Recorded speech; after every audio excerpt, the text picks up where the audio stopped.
Olá, muito boa tarde. É um estilo de vida que se caracteriza por uma entrega total a um objetivo, tanto em longínquas fronteiras de missão como em espaços de silêncio e clausura. Fazem parte, através de diferentes congregações e institutos, da vida consagrada, que a Igreja Católica recorda ao longo desta semana, a merecer também a atenção neste programa Eclésia.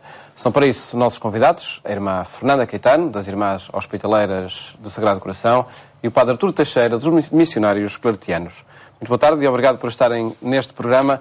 Irmã Fernanda, que estilo de vida é este da vida consagrada que decidiu abraçar para a sua vida e que razões a levaram, no caso concreto, às Irmãs Hospitaleiras? Bem, é um estilo com o qual me identifico. Se calhar começar um bocadinho do meu percurso até aqui.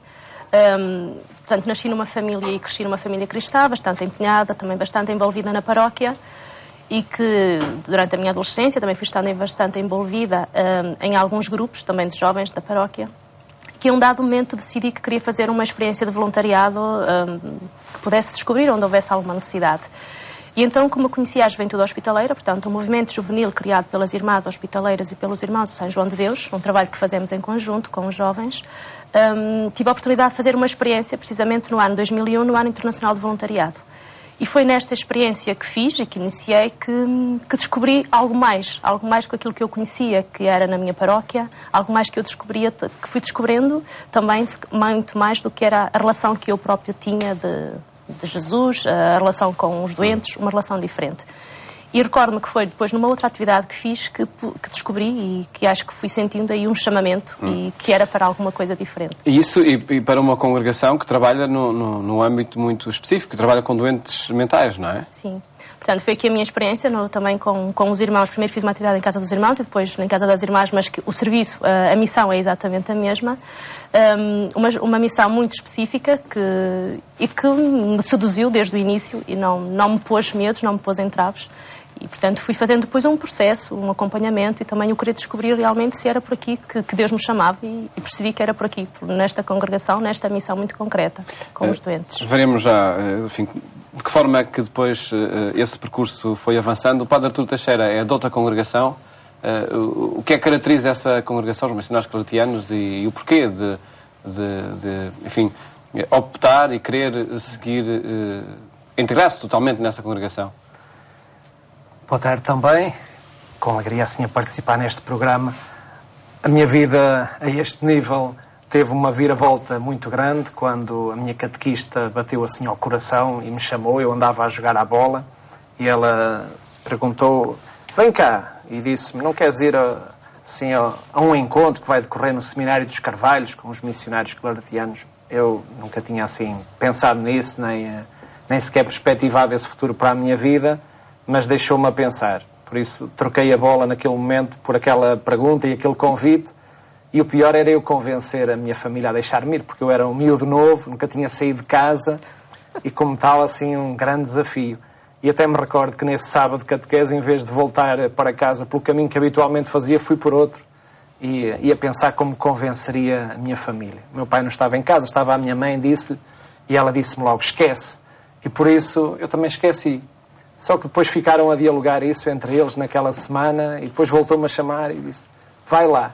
E foi um começar porque fui ao Seminário dos Carvalhos e depois aí a ver o entusiasmo daqueles religiosos de Coração de Maria, eu perguntei: será isto que será futuro para mim, para a minha vida? Mas vi essa alegria e vi também essa paixão de servir e de o fazer não só em casa e na terra, mas fora. E por isso também a nossa congregação claretiana é aí que está, nesse acolher Jesus e depois anunciá-lo por todos os meios possíveis. Que espaço é que acham que no contexto atual existe para esse convite? As novas gerações estão receptivas a esses estilos de vida? Eu penso que estão. Algumas desconhecem, acho que desconhecem um bocadinho também a forma como vivemos, a forma como estamos. E falando um bocadinho também do trabalho que faço com os jovens, o trabalho que realizo a nível da pastoral juvenil, quando têm conhecimento e quando, às vezes, chegam nos jovens que não sabem sequer que somos religiosas e que não sabem aquilo que é uma casa de saúde, alguns que chegam assim um bocadinho vão ao engano? não digo que vão ao engano, vão à procura de alguma coisa e depois chegam lá e encontram e não sabem. Não sabia que aqui que eram irmãs, ou não sabiam que eram doentes mentais. Ou vão porque uma catequista falou, ou vão porque andaram à procura na internet e viram voluntariado e acharam curioso e quiseram experimentar. E depois há algum choque, sobretudo percebendo que é uma casa de saúde do estilo que é? Não digo choque, pode haver um impacto primeiro da pessoa, lá está um bocadinho pela questão do estigma que há social em relação à doença mental. Depois que conhecem os doentes, depois que contactam com os nossos doentes, veem as casas abertas, veem que o doente circula com a sua autonomia pela casa, que tem uma vida normal que qualquer um de nós tem, simplesmente estar numa casa de saúde, o estigma passa, não é? E é o que eles referem muito. Realmente não fazia ideia que era assim. E realmente temos que ir para fora e temos que ir nós também testemunhar aquilo que vimos aqui, que é completamente diferente daquilo que temos de ideia. E depois o jovem também tem o contacto de poder estar connosco, com a comunidade religiosa, de poder ver como é que trabalhamos, como é que estamos no dia-a-dia. E todo aquele trabalho que fazem connosco consegue, de alguma forma, também perder um bocadinho aquele estigma que tem em relação mesmo à vida consagrada, à vida religiosa, não é? Um bocadinho vermos como é que estamos e que somos pessoas abertas ao mundo, que não nos estamos fechadas em casa, que estamos abertas aos temas que se falam, aos temas também dos jovens e isso é a grande diferença e é o grande choque, muitas vezes para eles, pela positiva, porque têm uma ideia diferente. A irmã falou de um fator que é, de facto, muita gente não tem conhecimento deste estilo de vida e pode achar que, enfim, fazem parte da Igreja Católica e é tudo o mesmo. Eu recordava até um estudo que é de 2004, mas que dizia que 42% dos portugueses não tinham conhecimento da vida consagrada. Isto acha, Padre Artur Teixeira, que é um indicador real ou é o não perceber, por exemplo, que determinado trabalho, determinada escola pertence precisamente à vida consagrada? Se nós virmos a Igreja como um todo e como um puzzle, nós vemos-la enriquecida pelos seus dons e por isso, quer na vida cristã, no compromisso batismal, quer na nossa vida consagrada e na nossa opção, vamos partilhando o nosso modo de ser, o nosso modo de estar, abrindo portas, também comprometendo-nos com as pessoas. E por isso, nesse encontro com as pessoas, vão descobrindo o que é específico nosso. Que há algum desconhecimento é natural, há também necessidade desta formação contínua, mas também deste viver terra a terra com as pessoas, abrindo as nossas portas, os nossos corações. Mas o que também a realidade nos tem dito, e até neste tempo que tantas pessoas classificam de crise, é que a vida consagrada está aí mesmo. Muitas vezes no silêncio, mas também muito envolvida com os homens e mulheres do nosso tempo. E não está em crise? Quem me pergunta se está em crise? A vida consagrada. A vida consagrada é sempre um desafio, é sempre um oásis de encontro e de encontros e por isso nós estamos sempre a repensarmos-nos e a encontrar também respostas para os desafios que a mesma sociedade nos apresenta, o mundo. Isso obriga-nos a nós também, é claro, darmos voltas e buscarmos também novos caminhos de presença.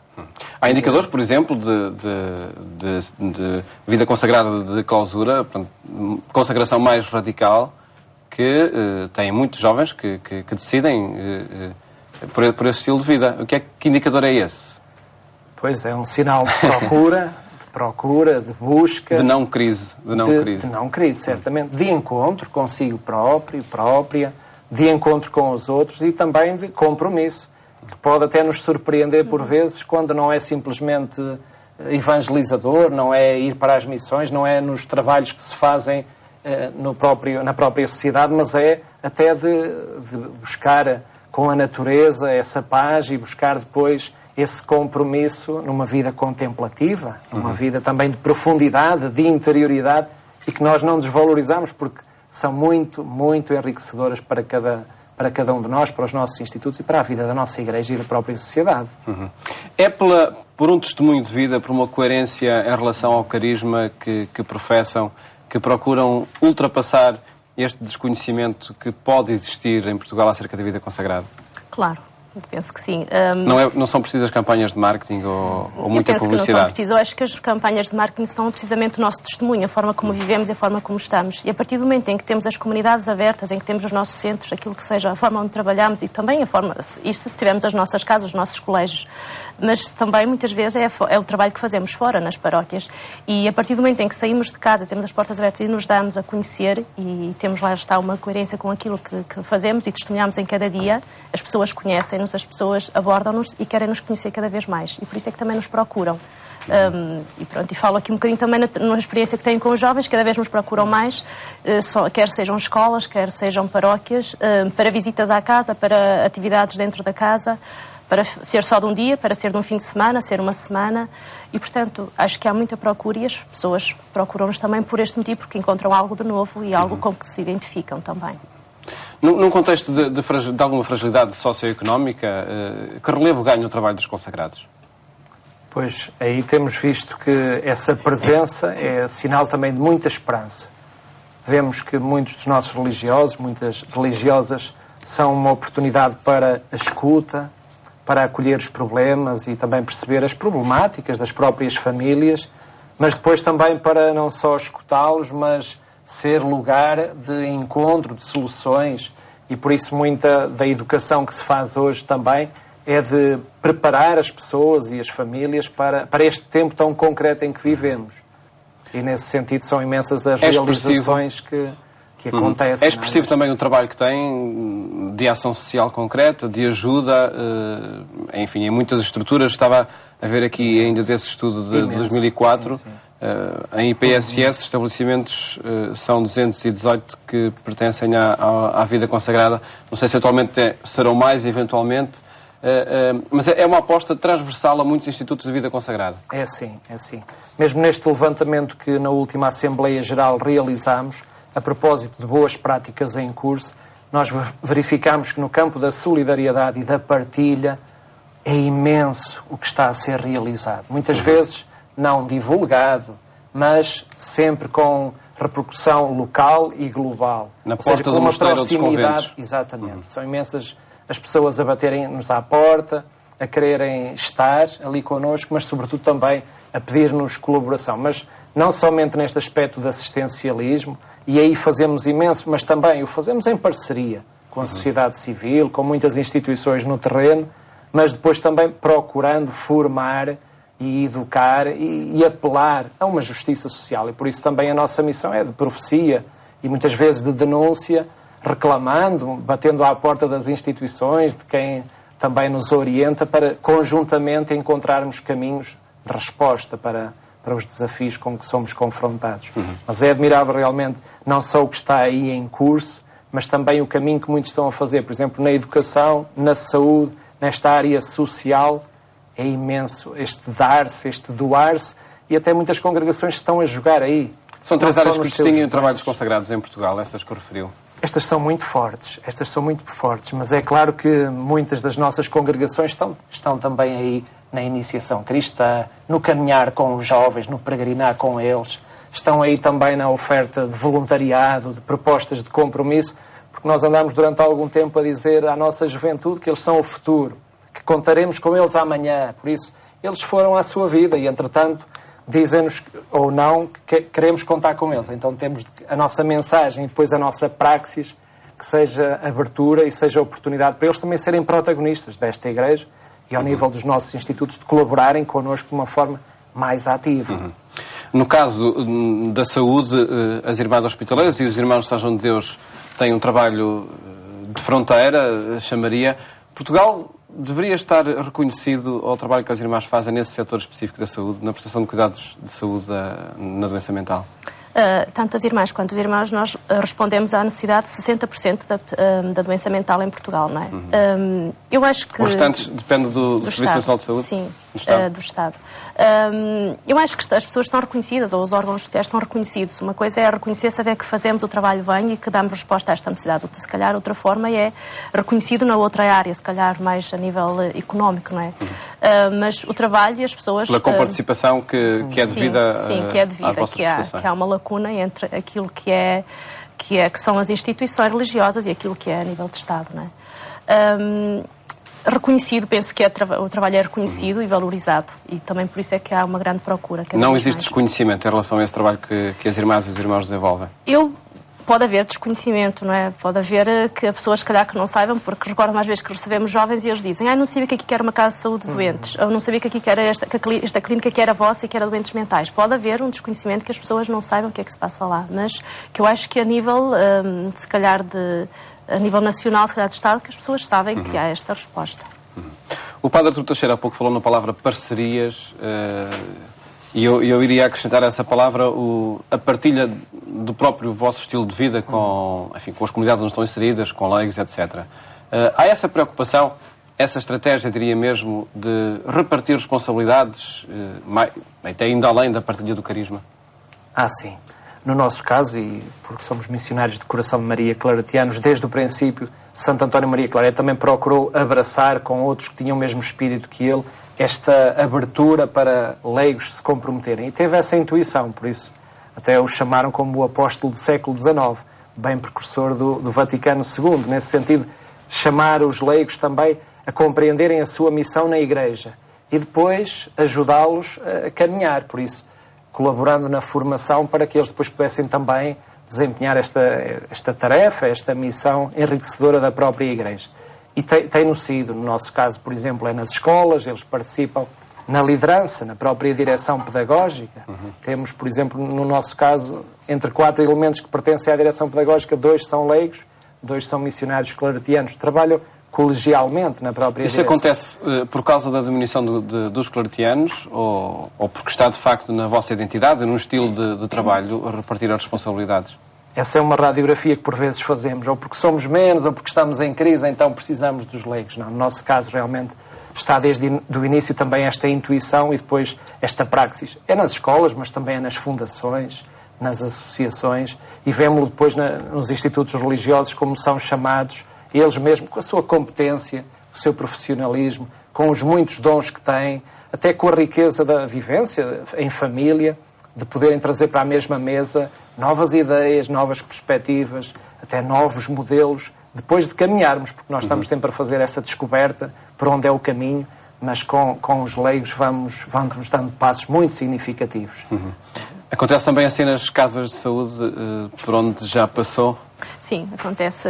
Costumamos dizer que nós somos a família hospitaleira. A família hospitaleira são os colaboradores que colaboram connosco na missão, são os doentes, são os familiares, os voluntários, os jovens e as irmãs. Portanto, isso é um dado curioso, a própria denominação que foi ganhando terreno, digamos assim, mais do que congregação de, chama-se família de, não é? Família hospitaleira. Somos todos família, não é? Porque todos trabalhamos para o bem comum daquele doente. E não é só o colaborador ou é só o enfermeiro que se calhar dá a terapêutica àquele doente que vai cuidar dele. Não, precisa de tudo aquilo que o envolve para cuidar, não é? Porque somos toda uma cura integral, não é? Todos uma pessoa integral e por isso somos todos, fazemos parte desse bem-estar e da família hospitaleira. Padre Artur Teixeira, esta semana do Consagrado 2012, com que objetivo ela se propõe, nomeadamente à Igreja Católica em Portugal, e neste ano em concreto, que iniciativas estão previstas serem realizadas? Foi uma iniciativa que partiu da Conferência Episcopal Portuguesa e por isso é o 3º ano que vamos celebrar a Semana do Consagrado. Já não é somente ter a oportunidade no dia 2 de fevereiro, o dia do consagrado, antigamente, podermos agradecer o dom da vida consagrada para a Igreja e para o mundo, mas agora assim, já neste 3º ano, procurarmos ter esta ocasião para vivermos, compreendermos e por isso também debatermos o que significa a vida consagrada em Portugal e depois também darmos graças por esta vida consagrada. E é a ocasião para muitas congregações também renovarem este compromisso de acolher e, simultaneamente, entregar-se a Jesus e ao próximo. Neste sentido, há imensas iniciativas que decorrerão localmente e também nacionalmente. Nós proporcionamos, através da Comissão Episcopal Vocações e Ministérios, em cooperação, alguns subsídios, vigílias, meditação da palavra, Lécio Divina, são, no fundo, instrumentos... São subsídios que se podem encontrar na página de internet que vamos divulgando ao longo deste programa. Está em destaque na Eclésia e, por isso, acessível para também, não só os próprios, os consagrados e as consagradas, mas até tantas pessoas e tantas famílias e movimentos e grupos tomarem conhecimento do que significa a vida consagrada e, por outro lado, participarem neste mesmo espírito desta semana, que é uma bênção para todos nós, é um desafio grande, simultaneamente. De que forma, irmã Fernanda, é que ela se assinala, por exemplo, na casa onde está? Na casa onde estou, aquilo que fazemos, cada comunidade e também na nossa comunidade, organizamos-nos às vezes a nível da comunidade e temos algum momento de oração. Aqui podemos abrir ao exterior ou pode ficar simplesmente com a comunidade. Podemos abrir ao exterior pessoas de fora ou então abrir ao exterior mesmo com os utentes, com as pessoas que trabalham na casa de saúde e algum momento de oração que possamos fazer. Isso, geralmente, cada comunidade, cada centro organiza-se um bocadinho consoante a disponibilidade e faz também esse momento.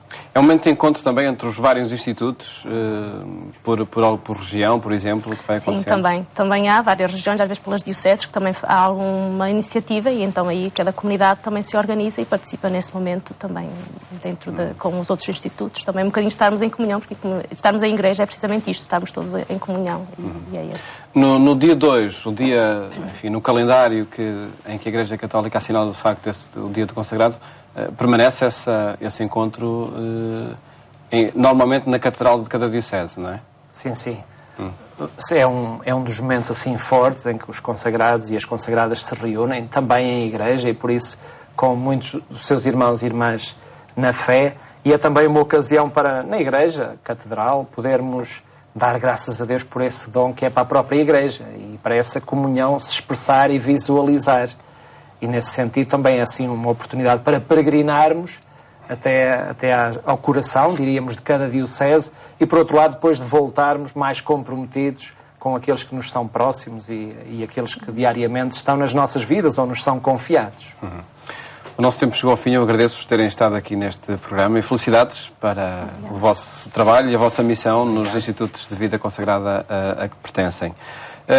Em agência.eclesia.pt pode acompanhar iniciativas que assinalam esta Semana de Consagrado e outros acontecimentos da vida da Igreja Católica em Portugal e no mundo. Desejo-lhe um bom fim de tarde e até amanhã, se Deus quiser.